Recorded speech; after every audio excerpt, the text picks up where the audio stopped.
സുഹൃത്തുക്കളെ, ഇതെന്താണെന്ന് വെച്ചാൽ നമ്മളിപ്പം അടിക്കുന്ന പെട്രോളില്ലേ, ആ പെട്രോള് എഥനോൾ മിക്സ് ചെയ്ത പെട്രോളാണ്.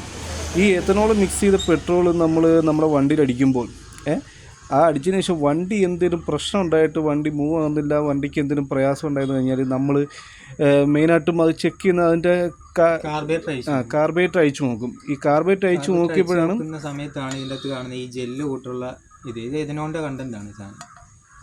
ഇത് കൂടുതലും ഒരുപാട് യൂസ് ആക്കാതെ ഉപയോഗിക്കാതൊക്കെ കുറച്ച് നാൾ ഇരിക്കുന്ന വണ്ടികൾക്ക് ഈ സാധനം ഒരുപാടായിട്ട് അടിഞ്ഞു കൂടുന്നുണ്ട്.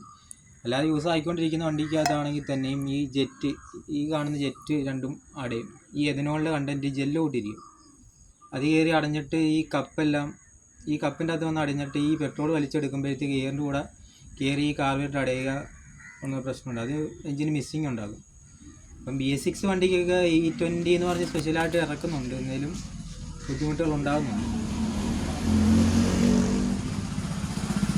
അപ്പോൾ സുഹൃത്തുക്കളെ, ഇതാണ് സംഭവം. നമ്മൾ എഥനോൾ നമുക്ക് വളരെ സുലഭമായിട്ട് നമ്മുടെ പെട്രോളിൻ്റെ അകത്ത് അവർ നല്ല സെറ്റാക്കി വിടുന്നുണ്ട്. പക്ഷെ അതിനനുസരിച്ച് വാഹനങ്ങൾ അധികം കംപ്ലൈൻ്റായി മാറിക്കൊണ്ടിരിക്കുകയാണ്. അപ്പം എല്ലാവരും ഒന്ന് മനസ്സിലാക്കുക, എഥനോളിൻ്റെ എത്രത്തോളം നമ്മുടെ വാഹനങ്ങളെ ബുദ്ധിമുട്ടാക്കുന്നു എന്ന കാര്യം. ഓക്കെ.